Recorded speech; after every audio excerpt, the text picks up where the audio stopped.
agendanya seperti apa sih setelah keluarga dari laporan? Oke, pertama kan saya kan melapor ya untuk kasus anak saya KDRT dan abuse verbal serta penganiayaan dan penelantaran anak. Setelah proses sudah laporan dan semua, dan akhirnya si pelaku yang diduga si pelaku ini udah datang untuk BAP. Nah, tadi saya sudah bicara sama pihak kepolisian, kita tinggal menunggu untuk gelar perkara aja, gelar perkara. Ya, yang diduga sebagai pelaku itu siapa sih? Oke, bapak kandungnya anak saya. Oke, untuk bapak sendiri mungkin bekerja atau seperti apa Bu?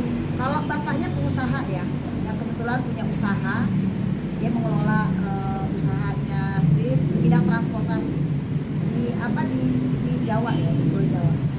Kekerasannya sendiri seperti apa sih nih bentuknya? Oke, kekerasan itu dipukul ya, sampai kuping anak saya ini sampai sakit ya, terus begitu sampai akhirnya mengakibatkan budak permanen, tuli permanen. Anak saya ini anak berkebutuhan khusus yang jenisnya borderline disorder. Pernah ditanyakan nggak alasannya memukul atau apa? Karena Kalau alasannya itu saya nggak tahu ya, pastinya saya nggak tahu karena posisinya saya nggak ada di situ. Itu satu. Kedua, dia tinggal sama bapaknya, sempat dia tinggal, jadi selama lahir itu sama saya kita sudah divorce, sudah pisah, dan akhirnya usia 17 tahun kemarin, 16-17, dia pergi ke rumah bapaknya karena dia kepingin tinggal sama bapaknya, dan bapaknya juga merespon, oke, kamu datang. Ternyata di situ anak saya di KDRT. Kejadiannya itu di tahun berapa ya? Kejadiannya itu di tahun 2000 sekitar 2021 ya, 2020-2021. Waktu masih berumur 17 tahun. Terus langkah apa aja Bu yang udah dilakukan untuk mencari keadilan ini? Oke, jadi pertama saya terus terang, jadi pada saat dia pulang dari tempat bapaknya, jadi kan emang kita pisah kota ya. Jadi karena dia kepingin tinggal sama bapaknya, karena sebenarnya gini loh, dia itu tinggal sama bapaknya tuh kepingin sekolah lagi, karena saat itu kondisi saya lagi susah, kan pandemi, ya kan. Nah akhirnya dia bilang, udah aku mau tinggal sama papi, minta disekolahin. Oke, akhirnya dia komunikasi sama papinya welcome, dan akhirnya datang travel di order dari papinya dari Jawa sana, di order itu tanpa sepengetahuan saya. Terus terang, dia nggak ngomong apa-apa, tiba-tiba anak saya ini kan antusias karena kepingin ketemu papinya. Selama ini dia tidak pernah berjumpa, maksudnya tidak pernah deket gitu loh ya. Kita selama pisah, saya nggak pernah komunikasi sama papinya, tapi sama mamanya aja, maminya, mertua saya ya, ex mertua, pupunya, sama pupunya. Singkat cerita, karena dia kepingin tinggal sama papinya, tiba-tiba papinya tuh pesen pesen travel dari Jawa tanpa ngomong izin kayak apa enggak. Tapi karena anak saya ngeliat udah happy, ya sudah, saya silakan gitu kan. Dia ke sana, sampai di sana 3 bulan langsung di-cut, saya tidak pernah bisa menghubungi anak saya lagi. Jadi sebulan udah nggak pernah bisa menghubungi anak saya lagi. Jadi benar handphone tuh disita segala. Jadi benar-benar ternyata dia dibentak, itu udah hal biasa. Dicaci maki segala itu hal biasanya. Sampai kan pendengarannya sampai ini terganggu. Bukan terganggu lagi, udah benar-benar permanen, udah nggak bisa dengar lagi. Terus pada saat mengetahui bahwasannya ini udah di apa ya? Udah keterlaluan, itu dari mana ya? Dan Oke. Anak sendiri mengeluh atau gimana? Jadi gini, pada saat dia pulang saya kaget ya. Tiba-tiba anak saya pulang subuh-subuh, saya bilang, loh kamu kok pulang? Iya, aku udah gak betah. Kenapa? Akhirnya dia cerita.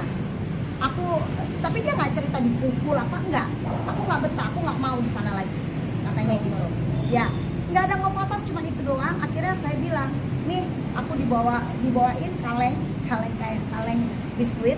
Itu isinya tuh 1000 koin, 1.500 perak. Nih buat lu, beli rumah tuh pakai itu. Jadi kayak apa ya, jadi anak loh, maksudnya anak berkebutuhan khusus yang hatinya tuh peka banget gitu kan, nggak bisa digituin. Akhirnya udah saya nangis saat itu. Nah setelah itu berapa minggu sama saya, ini emosinya tuh tinggi, temperamennya tinggi, Iya, jadi gampang marah sampai saya dijahit selama sama saya nggak pernah kayak gitu ya. Karena dia memang sering saya terapi kan. Saya bawa terapi dia ke psikolog. Karena dari SD umur 5 tahun itu dia udah sama psikolog terus. Bimbingan sama psikolog gitu loh.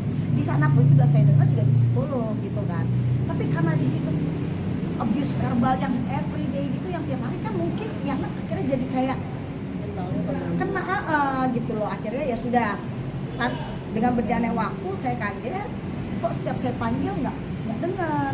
Saya bawa ke dokter, ternyata ya terganggu. Akhirnya saya minta nih, sebenarnya sih nggak nuntut, lebih kayak yuk kita baik-baik aja. Saya laporan ke pihak ke lembaga untuk anak dan ibu ya, wanita. Sampai di sana progresnya lama ya kan, malah mereka dari pihak bapaknya tuh kayak nyepelein gitu loh, kayak nggak dianggap lah kita. Akhirnya saya laporan bikin ke Komnas Anak. Nah di situ udah ada progres, tapi kan ya kita tahu ya berbuka Pak Aris Merdeka kan nggak ada. Jadi itu lagi proses sebenarnya, lagi dibantu sama Pak Aris gitu. Cuman kan Tuhan lebih sayang kan sama Pak Aris. Nah setelah itu baru kita laporan lagi ke Polres ini. Ya saya cuma minta keadilan buat anak saya, itu aja gitu loh. Tapi sampai sejauh ini setelah melaporkan pelaku, apakah ada itikat untuk komunikasi? Sama sekali tidak ada. Malah pada saat anaknya pulang itu diblokir, saya pun diblokir, udah nggak mau urusan. Sampai akhirnya saya laporan ke lembaga pun nggak ada sama sekali, malah kayak nyepelein gitu loh, nyepelein kayak nggak dianggap lah intinya. Makanya saya minta keadilan di kepolisian ini, mudah-mudahan ada terbuka jalan keluarnya buat hak anak saya, ya kan, keadilan buat anak saya, itu aja. Tapi untuk anak itu saat ini Bisa komunikasi nggak sih? Hah? Bisa menjelaskan nggak sih? Bisa. rasa trauma itu Oke, tanya aja langsung. ya, masih trauma. Gimana perasaan Kian sama Papi sekarang? Selain Papi sendiri, ada orang lain nggak yang ikut terlibat pukul kamu? Buku neneknya.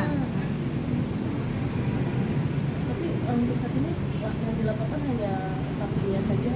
Sama pupunya juga. Untuk Papinya sendiri apakah sudah dilakukan? Poponya nggak bisa datang karena sakit, sudah tua katanya. Papinya datang kemarin minggu lalu sama pengacaranya. Gitu. Sampai anak saya terus terang ya di TikTok tuh sampai minta keadilan ya. Tapi ya belum ada yang merespon, ya makanya saya pergi ke sini. Saya minta tolong semuanya untuk para netizen untuk bantu kasus ini. Semoga kasus ini berjalan dengan lancar, dapat anak saya dapat keadilan. Anak saya ini anak berkebutuhan khusus ya, bukan anak yang sekarang yang normal aja kita nggak terima ya, apalagi anak yang kayak gini gitu loh. Dia tuh sampai minta sekolah loh, minta sekolah doang. Iya aku minta sekolah, lu jangan jadi pengemis, jangan mental pengemis gitu loh. Minta tuh sama ibu lo. Dia dari bayi loh, dari bayi dia lahir sampai besar gini dia nggak pernah ngasuh sedikit pun. Sekalinya ngasuh dihajar anak saya. Saya nggak ngerti yang ada di pikiran mantan suami itu, saya nggak tahu. Ibu, tapi untuk kuasa hukum ibu sendiri pribadi mulai disebut status sama Bang. Ya, Bang Ernest. Nah, jadi saya juga punya pengacara, Bang Ernest. Dia Bang Ernest Lareal, dia yang membantu saya untuk proses ini. Hai, terima kasih sudah menonton. Jangan lupa subscribe, like, comment, and share.